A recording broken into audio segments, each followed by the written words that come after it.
So I think for a lot of people, they think they have to be an expert in something before they start talking about it or teaching people. And for me, even now, I'm not a very advanced calligrapher. Like my calligraphy skills are very basic in the calligraphy world. But because I was teaching beginners who were at zero, my level was already good enough for teaching beginners.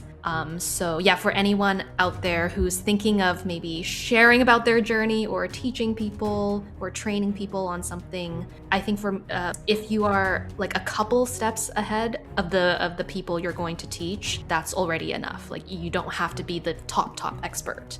Hey there, I'm Cody McGuffie. I'm a husband, dad of 3, and I'm the founder of EverBee. EverBee. Where we serve over 1 million creators across the globe, helping them grow thriving online businesses. I believe every single human is a creator, and I believe every single creator should own a business. A business that gives them the freedom to build the life that they dream of.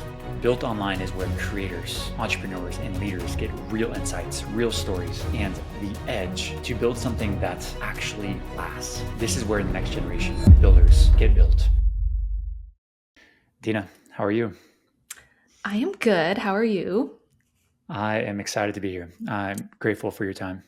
Yeah, I'm very excited for this We were conversation. talking we were talking before we hit record about just like how we've obviously interacted many times, or at least seen each other's content, or you've obviously used EverBee for many years now, and I've watched your YouTube videos, and it's kind of cool, surreal moment to like finally actually get a chance to connect on the podcast. So it's gonna be fun. Yeah. How's life for you? How's 2025? If you're watching this, it's gonna be 2026, but how's your 2025 shaping up? Yeah, it's been quite a year. Um, a lot of things happened in my personal life, and I was just telling Cody that, yeah, I took about 4 months off for some family stuff, but now I'm getting back into work. So the first half of the year, I would say, was pretty good. I've mainly been working on my YouTube channel and my calligraphy poems for the Soul Project. I don't know if people are watching on YouTube, you can see my wall with all the poems. And yeah, those are the two main things I've been focusing on. And sometimes I still do some UGC projects like here and there and some just side things. I love that. I want to kind of take a step back and just kind of understand maybe a little bit about who Dina is, for everyone to kind of understand how you got started. And was it YouTube first, or was it calligraphy first, or was it like online business first, or like what was the sequence of things in your like entrepreneurial career? Yeah. So actually 7 years ago, I was working in a very typical 9 to 5 office job. And I always knew I wanted to, like, my goal was to become a digital nomad and have my own business. Cool. And I researched a whole ton, like how to make money blogging and how to freelance online, but it just seemed so complicated. And so what I decided to do was just learn calligraphy and start a calligraphy business because I thought, okay, it's like a physical skill, seems easier, and then I can always make it online in the future or pivot. So in 2018, I started learning calligraphy and I started selling greeting cards and teaching calligraphy workshops. And then about a year later, I quit my job Wow, 1 year. to do Okay. calligraphy. So you researched like, okay, I want to be a digital nomad. And then you researched for a little bit, and then you quit your job. How long was that time frame? Was it like 2 years, or a year and a half? What was this? Oh, I wanted to be a digital nomad when I was like 20 years old. Okay. And I'm 31 now. But after I graduated from university when I was 23, I started working in my job for about a year, and then I started really thinking about, okay, let me maybe start a business now. So Cool. it was quite a while. It's such an interesting thing because digital nomad was. It's still a thing, right? I mean, I know but is it as like popular as it was probably at that time, or is it like the same? Ooh, I think it's always been popular, but I think a lot more people are doing it because there's a lot more remote work. Yeah. But I think at the time, you could only become a digital nomad if you had a business or you were like, a coder or something. And I was like, okay, I'm not going to learn coding. I should better start a business. And I was mainly thinking about starting a blog. I because love that. I there wasn't really a way to make money off social media except YouTube, but I never really wanted to be a YouTuber It's actually so interesting how it at the works. time. And this is why I kind of wanted to get to like the bottom of things, like how it started. Because when I was first got into entrepreneurship and I guess to e-commerce, Hmm. um, it was primarily around the digital nomad like idea too. It was like that's what drew Okay. me in of like, okay, I want to have like this, I want to be able to be wherever I want, whenever I want, you know. I want to like work for myself and like travel the world and do this stuff. I remember that. Um, and I just didn't know if it was like still a thing because my goals have changed now since then, of course, and like all of our lives changed and stuff. But I was curious if that's still like being pushed because for that time it was like drop shipping was like the path to like digital nomadship. Uh, Okay. for me, at When least, was like that? my Was world. that was that I'm 33 or 31, so it's probably around the same time, okay. I think. Um, okay, so going back to your story, not about digital nomad. When did you actually have the ability to actually quit your job? Because that's like a massive step. And so what was true for you at that moment? Meaning like obviously you had income coming in. Like how did you make that decision? That's such a big one. Yeah. So I think at the time, so this was 1 year after learning calligraphy, and I was making most of the calligraphy income was from teaching workshops. And that was about $1,000 a month in revenue, which Awesome. is not an obviously it's not a full-time income. But I thought, okay, maybe I'll just quit and see. And at the time, I was like living at home. I didn't have, big expenses or anything. So my plan was let me just quit and then try it out and then see how it is in 1 year. And if it's not going well, then I can always get a job. Love that. Yeah. And then, yeah, it's kind of interesting because 6 months after I quit my job, COVID happened. So then I couldn't teach the workshops anymore. But that's when I started to make everything online. Wow, that's really, really interesting. Okay. I feel like I've talked to somebody that did calligraphy also a while back. There's a lot of calligraphers on Etsy, actually. That's probably So maybe maybe it was a customer that was interest. also doing it. Yeah. It's an interesting thing because I've never once thought about calligraphy, right? Hmm. And so I It's see these pretty like neat. People, yeah, I feel like it's something people don't really think about. totally not. And but Yeah, or come that's what I across. love about this entrepreneurship game that we live in is like there's so many niches, there's so many opportunities, and who'd have thought like you could build like really great businesses based on like a niche like calligraphy, right? I wouldn't have personally thought that, Hmm. and so I love seeing stories like this. Okay, so you were doing workshops at first. You had to pivot because of COVID. What did you end up doing to? How did you end up being successful still, or like being at least sustaining your income? Hmm. So I stopped teaching in-person workshops and I pivoted to online workshops. And the online workshops were mainly corporate team building workshops because I just really hated selling individual tickets to the public. It was so much work. So I thought, let me just work with companies because once you book it, you don't need to sell individual tickets. I just do the workshop and Mm. everybody shows up. So that was going These were like well. virtual workshops, right? Like you're Yeah, actually like on on Zoom. Zoom. Okay. Yeah, on Zoom. And then that's when I started coaching calligraphers on how to start a business. So I became a business coach Wow. during COVID. So let me get this right. So you at one point you're like, I want to be a digital nomad, and you're like, okay, cool. I'm gonna go learn calligraphy. So you didn't even know calligraphy like before. So you actually had to No. learn this new skill, Yeah. and so now you're doing workshops for this new skill that you learned, which is so cool. And then you're teaching companies, like teams inside of companies to do this too. That is really interesting because for me, my own personality of like selling to companies B2B, like it just seems like that's so I would not want to do that.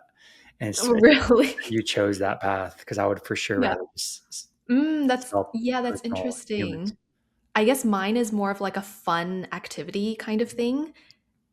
And so when the company says yes, it's just really easy for me and I just do it. It's the same thing over and over again. Cool. And it's not like I have to do a strategy meeting with the company and do this and figure out the blah blah blah. But still, you had to get in front of that company decision maker, whoever it was, and Yeah. actually get them to say yes to booking a session, right? Yeah. And I thought that was, it was still easier than selling like And the individual tickets how did you do for the that? public. Like, Hmm? how did you do that at the time? Do you remember? For the companies? Yeah, like how did you reach out to the company? How did you find the companies, the right ones? How did you reach out to them and get them to do that? Yeah. Oh, I tried a whole lot of things. First of all, I was already a bit connected to the business community in Vancouver because of my previous job Okay. and because I went to business school. So I already knew some companies. So I emailed them. And I also just posted on social media. I also, on my website, there was like a section for like a corporate team building workshop. So some companies found me through just Google. Oh, And I also tried cold emailing hundreds of companies, which didn't really work. The thing that worked the most was probably networking and just using my connections and social media. I love that. The reason why I think it's just such a cool thing because I want people to take away from this, and that's why I was drilling into it like so much. Is like it's not like a normal thing to do everything that you just said. And you make it seem like it's very casual. And it's like, oh, all I did was like email them. Like, they just like booked with me, and I just like whatever did all these corporate meetings, sessions. But the reality is, I wanted to like slow down just for a second. There was so much action that needed to be taken to make all that reality. I think that's just so cool. And I want an aspiring founder that's listening to this to see the level of thinking that you had in here. Like you, what I hear is you learn this skill, you got great at this skill, obviously, and then you're like, okay, I'm going to go and like host sessions or teach this skill, basically. Mhm. And then you were like, I need to find a market for this. Like, who would want to buy this skill or buy this thing? And then you actually had to, I don't know, like, then you had to use your resources that you kind of already had a little bit through like, so you started leveraging the resources that you had. And Mhm. I want an aspiring founder to listen to that. And like, cause this person listening to this they have resources too. You have your own assets and your own things that you can leverage, and you have it already available. You don't need to go and create new things. You already have Yeah. some sort of leverage available. You just need to like pay attention to it. So anyway, sorry to cut you off, but so what did you No, do? I think that's a great point. Yeah. No worries. What did you do next? So what happened from that? So did you keep doing that until eventually you just didn't like it anymore, or what happened? Let's see. So from then on, my main income source was coaching. And for that, it was mainly through Instagram, and I started a small email list. I also had a blog on my dinacalligraphy.com website. And so there were calligraphers who would find me through Google through searching how to start a calligraphy business. And then they would get on my email list. And then 2020 is also the time when I started my YouTube channel, but I never wanted to be a big YouTube creator. I just basically repurposed my blog posts into YouTube videos for SEO and then to get people on my email list. Then I could like funnel them into my coaching programs. That was the goal of YouTube at the time. When you were doing corporate sessions, there Yeah. was probably something that sparked you being like, okay, I'm going to coach personable people, like real, like just normal people, this thing. What was that pull or what was the decision that kind of made you, what was the thing that kind of made you make that decision? Yeah, I think so before the lockdown happened, I was already thinking about coaching people because I was thinking about, okay, how can I transition this physical business to an online business? And even with teaching calligraphy workshops online, there was a lot of physical things I had to do because I would have to pack the worksheets and the pens and mail them to everybody in the company so they had the supplies. And if I'm traveling, I'm like if I became a digital nomad, I that would kind of be a hassle. So I was already thinking, okay, how can I make it 100% online? And so those two things kind of happened simultaneously, like the Yeah. pivoting to the corporate workshops but also starting up the coaching. Totally makes sense. Okay, so it's what I'm hearing here is that like you were really set on being a digital nomad, or at least having the option to be a full digital nomad, and that was really important. That was like a driving force for you. So like everything that you did was like that was the goal, like to have the ability, time freedom, location freedom, financial freedom, probably to be a digital nomad, and that was why you've like were able to make these decisions seemingly easy. I know they weren't, but seemingly easy. They were it sounds easy when I talk about Sure. it now, but yeah, at the time, like, oh, it was so difficult after I quit my job. Really stressful. How so? Tell us more. Yeah, well, first of all, I was working like 10 to 12 hours every single day because I felt like I had to prove it to myself and to my dad that I could make money with like my creative business. And yeah, so I think like after I quit my job and when COVID happened, it was just the income wasn't like I hadn't replaced my full-time income. What Like were you maybe doing? it By the was way, a what was thousand. your income? I'm sorry, what was your full-time job? Oh, my full-time job was it was a in a government office, and I was my position was called a business development associate. Cool. Got it.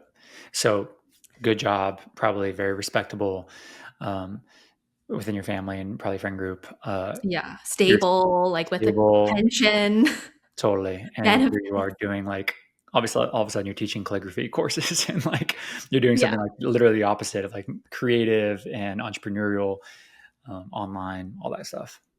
Yeah. Yeah, yeah. And I wanted to point out just something that you mentioned before about how like I was learning the skill and then I all of a sudden was teaching the skill. So I think for a lot of people, they think they have to be an expert in something before they start talking about it or teaching people. And for me, even now, I'm not a very advanced calligrapher. Like my calligraphy skills are very basic in the calligraphy world.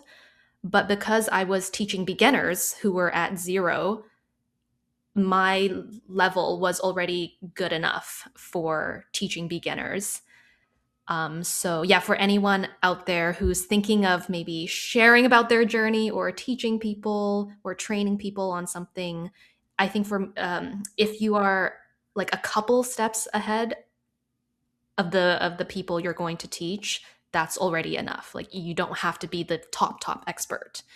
And I think that also was my thinking when I started making the Etsy videos, because even now I'm not an Etsy expert and I don't work on my Etsy anymore, but people loved hearing from, somebody who wasn't making millions from Etsy. I made 10 sales in my first month and then I shared about it on YouTube. I think you hit it spot on. I think the whole idea of just sharing your journey and helping people get from like 0 to 1 or A to B or C to D or whatever that is, Yeah. as long as you can like facilitate and be the bridge that gap, I think that's the only thing that's needed. What did you do? So, okay, so let's go back into like the story a little bit, the Okay. timeline. Where are we at now?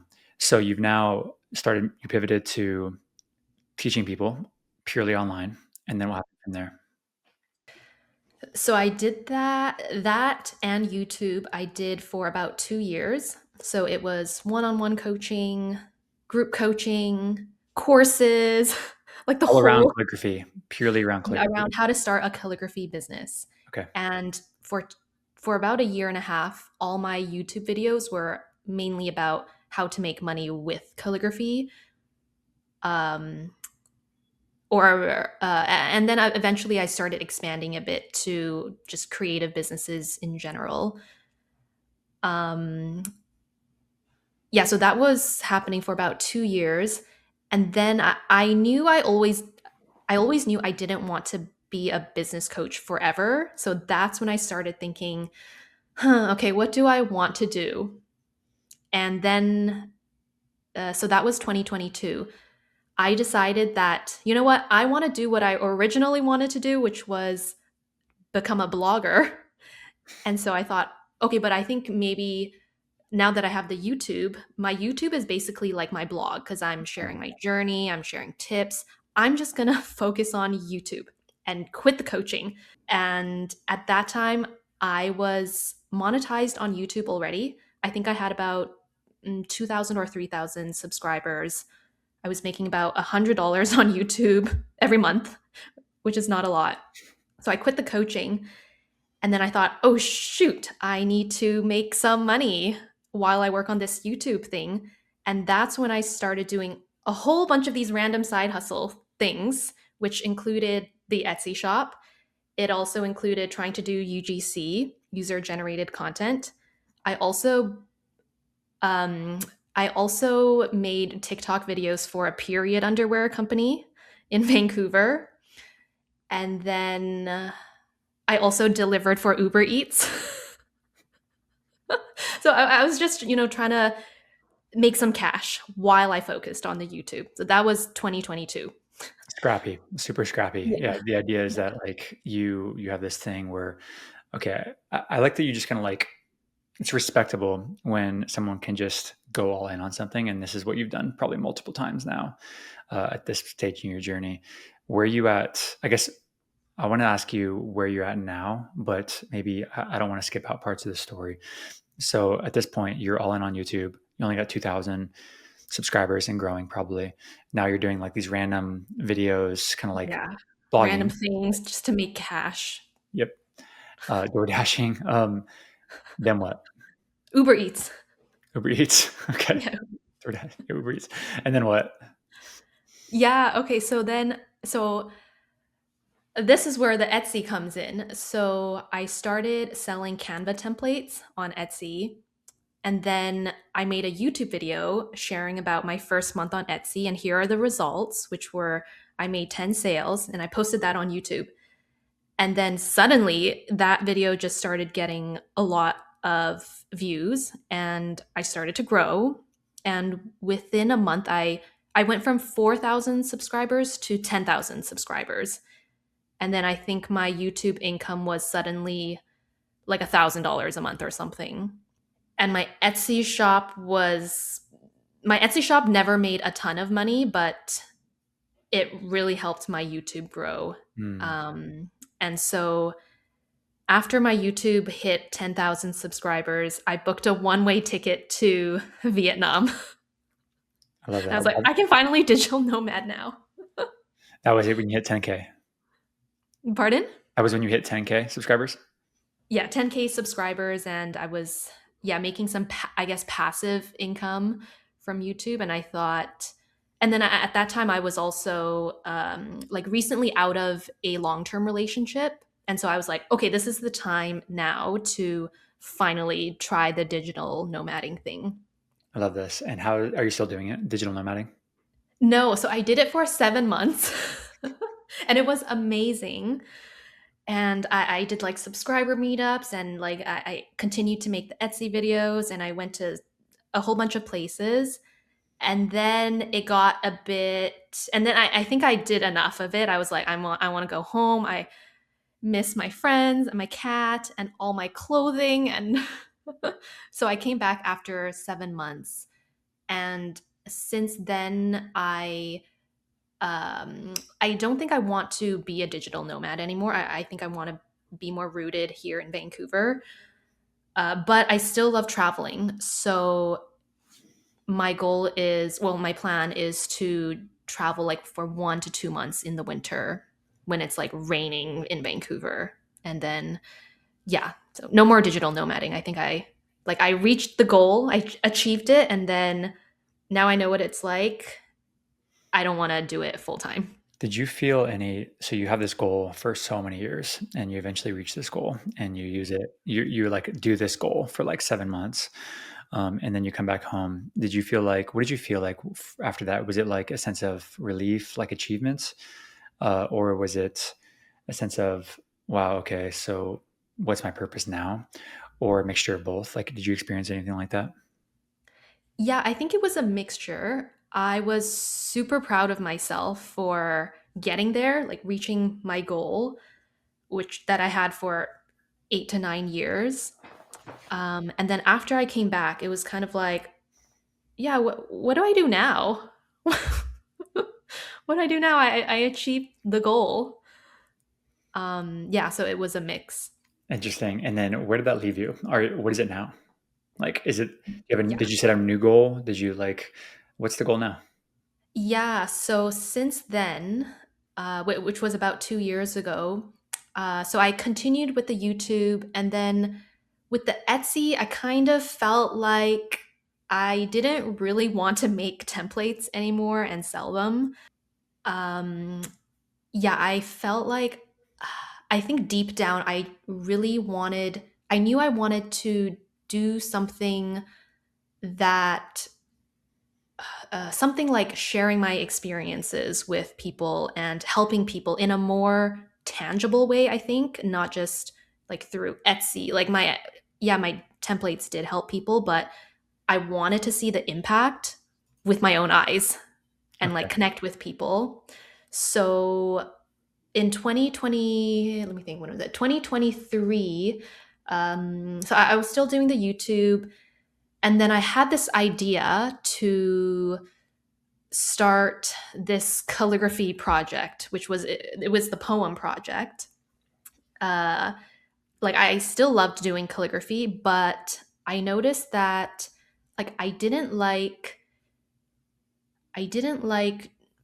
um, doing calligraphy for other people, like for their wedding or because they need something or and the calligraphy workshops were okay. It felt like easy money for me, but I wanted to do something where I called the shots. Like Yeah. I was the director of the calligraphy stuff I do.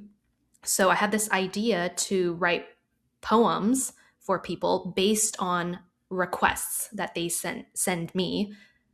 And I think yeah, so it's been about uh oh oh my god, I can't do math. Anyways, that was 2023 summer, and so I started to write poems. Obviously, I wasn't making money from it. I charged $10 if people wanted the mailed copy, but I did a lot for free, and that's why I have these on the wall because these are the ones that people didn't want mailed. And for me, it was a way to connect with the world. And for me, it feels like it's a healing thing that I think the world needs. Like a lot of the times people send in a request and it's about their deepest struggle. Mm, And so I'll respond with a poem, which makes them feel hopefully seen and heard. And there's this beauty created I love or that. this art created from, their struggle or pain.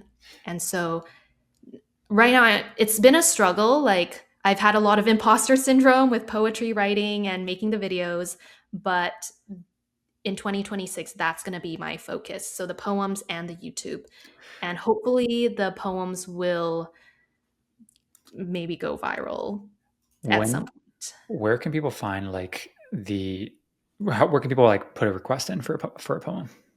Yeah. So if you go to any of the social media accounts that I've made for the poems, which is YouTube, TikTok, and Instagram, Calligraphy Poems for the Soul, there's a link that you can go to, or you can just go to my website, dinalucreative.com, and send Awesome. in a request. Beautiful. Very cool. Do you feel like is this like a potential to be like is this like your next thing for the next like 5 years, or is this more like I'm just gonna try it out, we'll see how it goes for the next 2026? I'm curious if like how Dina actually thinks about her future, because you seem thoughtful, but you also kind of seem like you are very like go with the flow, and I will just see kind of where it goes. And that's probably not an accurate perception. It's just more like that's what I'm getting here in 5 minutes, right? That's Um, accurate. That's accurate. which Yeah. which is I'm beautiful, right? So I'm curious, like, how much do you actually think about this business being like a long term business, or is this more like this is like what I feel like creating right now? This is definitely more of a long-term business idea. unlike the coaching and the Etsy and the UGC, and I also tried Amazon influencer program. Like I tried so many things, We but all they have. just I have didn't. two. We've Yeah, all, like, that's the entrepreneurship journey. So yeah, they just all, I think with those things, the goal was I just would need to make money. Let me see if this thing can make money because I've seen other people on YouTube talk about making thousands and thousands from these business ideas. But yeah, I think 1 to 2 years ago, really wanted to, I didn't want to do that anymore. Like just to do these random side hustles and make money and then not feel super connected yeah, with those income streams. So yeah, when I had the idea to do the poems, at first it was more like I don't know if I can write poems, but let me just see. And I think after a couple of months, that's when I thought, actually, I think I do want to, like, if this thing could be my thing for like the next 10 to 20 years, that would be so cool. Like, I would just write poetry and do calligraphy and make videos. it's like a dream. And then, and then obviously, I do at some point, I would monetize it, with the digital poetry shop, or I could do brand deals if the pages get bigger, or I don't know, speaking gigs or write a book. Like there's a lot of potential income streams, but I think my goal is the primary goal isn't to make money. The primary goal is to do something that feels right for me with the skills that I have and the interests that I have. And I talk a lot about this on my YouTube channel, and I've named it this is me starting on my soul business, like a business that feels really aligned with my soul. So yeah, the poetry project is what I want to do I love it. forever, if possible. I love this. That's Yeah, very, very clear, by the way. Are you ready for rapid fire questions? sure. All right. What's your favorite business book or creativity book? Any kind of book that kind of inspired you? Oh, I feel like I've read so many books. Okay, the one that I always recommend to people is a book called P.S. You're a Genius by Kelly Track. And it's a book about how to think about like everything that you've done in your life and all your skills and basically create your genius. Like Mm, find the thing that you're meant to do. It's mm. sort of like the Ikigai process, but it's just like another way of thinking about it. This isn't a question I was having, but how many books have you read? In my life, Yeah, sure. hundreds? I don't know. I read every day. Like I would say I finish a book every 1 to 4 weeks, depending on how much I like the How book. much are they like business centered versus like non-business, Yeah, they're mainly non-growth? nonfiction. And these days, I'm not really reading a lot of business books. I used to read a lot of business books, but now it's more, oh, I'm really into spirituality and like I'm starting to read some memoirs, but not so much business books now. But it's self-improvement, I feel like that because you read P.S. You're a Genius, right? So that's in like the self-improvement Yeah, self category. improvement. Yeah, that Yeah, category. I could for sure see you reading a lot of those books too. Okay, cool. What's one thing that you wish that you knew before starting on this whole journey? Like, what's one thing that would have maybe helped you move a little faster, if there was such thing? Hmm. Maybe. Well, I think I would have had this self doubt anyways, but just do the thing, and you'll figure it out. I love that. That's really good because a lot of times people right now are listening to this and they are not doing the thing because they're worried they won't be able to figure it out. And so if they just did the thing, just do it anyway. Like get rid of who cares about your feelings for a moment. Just do it. Just And do it and stop researching and planning and watching all these YouTube videos. love it. What's the worst advice about business that you've ever received? I don't know. I can't think of anything. I'll share with one for me. Maybe it'll inspire Okay. you, or maybe it'll spark something. But Yeah. um, I think about like the worst advice for me is I remember it didn't just come from one person. It probably did, but it probably came from like a whole trend. Was the average millionaire has 7 streams of income. And Mm. so then like it sold this idea of, let's say that Cody's just starting out, 12 years, 15 years ago, coming out of college is like, oh, I need to like get my streams of income up. That's like my first thing I'm thinking of. And so it's like, okay, cool. I need to go like invest in the stock market. I also need to like do this. I also need to like invest, buy a little crypto, right? Do this. And it's like this constant thing of, I'm just like trying to get a bunch of little streams Hmm. versus, I think that was just bad advice. I think it's like really bad advice that you, for the context of like younger people or early people in their journey. Most of that advice comes from, it's talking to people that have already done something big and then they diversify their income. Of course you should do that. But when you're first starting out, like Dina starting out, like she should put all of her efforts into like herself learning and then my one Mm. income going first. So I'm not sure if that's a great answer, but that would be my answer to that question. Yeah, yeah, I totally agree with that. That it can feel scary for people when it's like, all these successful people, you need 7 income streams, and like a lot of YouTube creators are also like, I made this amount and I have 10 income streams. Or even people in a 9 to 5 job, they have so many income streams. There's their real estate investment, then they have a side hustle, then they have their 9 to 5 job. It's intimidating for people. And people can eventually get there, but I think it's important to just start with one at a time. Like Yeah. I always tell people, 2 things max. You can only do 2 things. Like, yeah, work on 2 income streams max Yep. at a time. I think Warren Buffett had this like really cool thing. I think it was him that said it. He said like you could have anything that you want, just not all at the same time. Mm, And I'm like, that's so good. Like because we all want to do everything and be everywhere and give everything to everybody, and we can do like any of those things, but just not all at the same time. It has to like yeah, space them out sometimes. yeah, yeah. How many hours do you think you work? 4 to 6 per day. Cool. Do you feel like every person should own a business or should they not? No, not every person should. Like, not every. I think. I think I used to, like a couple years ago. I kind of. I think maybe when around the time I quit my job, I thought that people who were in a 9 to 5 job were just, you're just, you don't know what you're doing. You need to start a business because you need to achieve your dreams and do the thing. But now I've definitely changed my mindset on that, and I think there's no right way to live and make money.